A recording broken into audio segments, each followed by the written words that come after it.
If you wanted something that was a whole food that came from your own kitchen and is going to stick with you longer because it's a whole food, this is the way to go.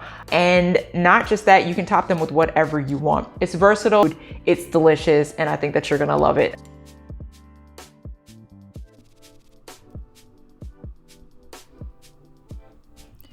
So you're gonna start with the most green plantain that you can find. You're gonna cut off both of the ends, and then you're gonna be very, very careful. You're gonna take a paring knife and you are going to just run just skin deep through it. Once you do that, you're going to peel it back, and as you can see, the green ones are tough, and this is what's going to give you that savory and delicious plantain.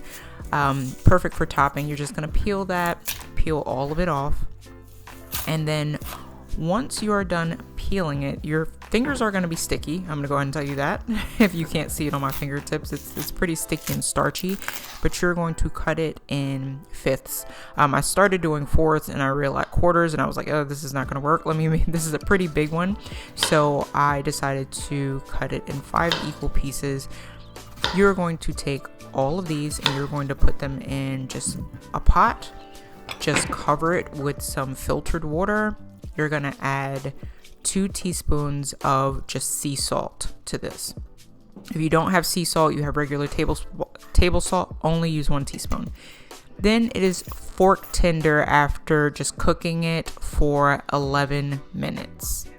You want to keep these in the water while you're taking some over to a plate or a cutting board to smash. You want a little bit of that liquid in there. So next you're going to smash it with the back of a fork. And this is one that I've already done over here, but you're going to smash it and then you're going to kind of bring it back to the center place, smash it a little bit more, and you're just going to form this. This does not have to be perfect, people. Once you're done with that, so you're going to use the back of a fork to just smash these. And then it'll just kind of start sticking together. Try to keep it close. And then this is what one looks like that I've already done. It's just been sitting here for about a minute and it will start to really stick together because of those starches. What I like to do from here is I'll dust it with a little bit more sea salt, or I'll just put it in there. Go ahead and burn medium heat. I am just melting down some extra virgin organic coconut oil. This is packed with lauric acid, which is amazing in the body. It is antimicrobial, antibacterial, and antiviral. It's also naturally anti-inflammatory. So this is a saturated fat. It's plant-based. If you can't have dairy, this is the way to go. It has a very high smoke point, which means it will not burn. It will stay stable, which is what you want. Any oil that you're cooking with that does not have a high smoke point will actually turn rancid in your body and create inflammation. Okay. Give me a hard time. So that is what it's going to look like after you flip it over. Golden. As you're flipping them, you might need to add just about another tablespoon of oil. This is what one batch looks like. So this is just 1 plantain. You get 5 pieces, and you can look at how crispy this is. They're crispy and chewy, and the green ones again are savory. You can top them with whatever you want or eat them just like this.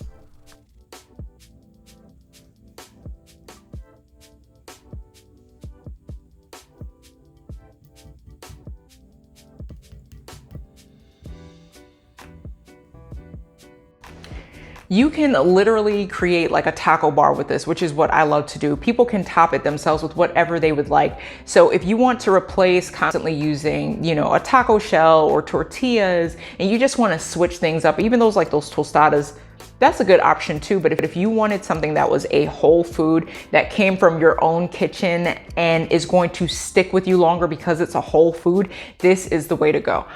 It fills you up, and not just that, you can eat it plain if you wanted to as a side with something. I've dusted these with taco seasoning or just some plain salt and eaten them as a snack, or with some smashed avocado. You could eat it that way, or you can just top it with whatever you would like. My husband loves these because he says it's a great leftover.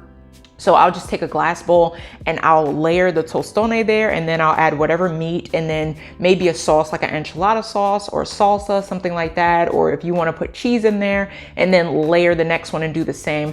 And I cannot think of what this is called for the life of me, But growing up, I had a friend, she would make, her family would make this, and they would put like cheese in it. And anyway, it was phenomenal. And I can't think of what it was called. So somebody help me out in the comments. It's so, so good. You could do that if you wanted to. Either way, I think that you're gonna love it. It's easy to find. I found mine for 48 cents a piece at Walmart, and 4 of them created so many tostones along with some leftovers. And for the leftovers, you can actually take those and put them in the air fryer to heat them up and crisp them up again.